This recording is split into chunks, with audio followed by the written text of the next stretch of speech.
Je trouve que cet épisode est particulièrement prolixe en indices. À vrai dire, il est selon moi l'épisode qui retrace absolument toute une boucle temporelle, de A à Z. Ici, on est dans le fan footage de Ravi, qui tombe depuis sa cave dans les backrooms jusqu'à tomber sur une maison. Il y entre et finit par entendre une voix et par discuter avec un homme. Hello?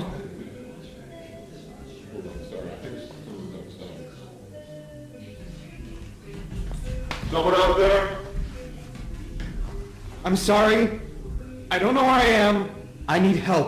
Aucun des deux ne se voit car ils appartiennent à deux espaces-temps différents. Mais la Null Zone leur permet de communiquer.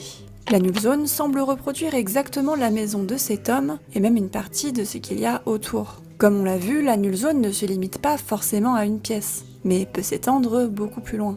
Ravi vient de rentrer dans la boucle temporelle de quelqu'un d'autre. Comme pour Kat et Bobby, l'homme qui est vivant dans sa propre temporalité est déjà mort dans celle de Ravi. Je pense qu'il est d'ailleurs déjà mort plusieurs fois. Et tous les éléments juxtaposés autour de la maison sont la manifestation de cette boucle, qui ne cesse de se répéter. On y voit un chapeau de paille, appartenant sans doute à l'homme, une statue, devant sans doute se trouver dans son jardin, ou encore des vêtements et une tondeuse à gazon. Mais le plus troublant, ce sont ces empreintes de pas, menant jusqu'à la maison, où on assiste à ce qui semble être les vestiges d'une scène exprimant de la colère, ou de la désorientation. Une chaise est jetée au sol, une bouteille d'alcool et une assiette, ainsi que ça, reposent sur la table, un tas de vêtements ressemblant vaguement à du linge sale repose dans un coin.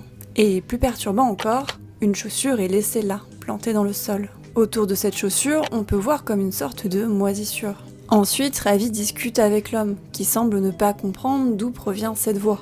Comme on l'a dit plus tôt, ils ne sont pas dans le même espace-temps. Ils discutent jusqu'à ce qu'on entende l'homme tomber à son tour dans les backrooms. Dans sa propre temporalité, mais vraisemblablement à l'endroit où se trouve Ravi. Puis Ravi semble faire une rencontre à laquelle il ne s'attendait pas.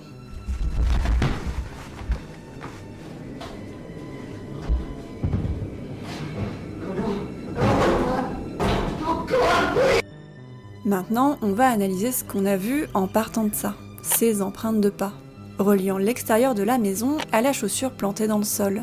Il y a deux choses qu'on peut noter les concernant. D'abord, elles ne semblent pas se diriger vers l'intérieur, mais vers l'extérieur de la maison.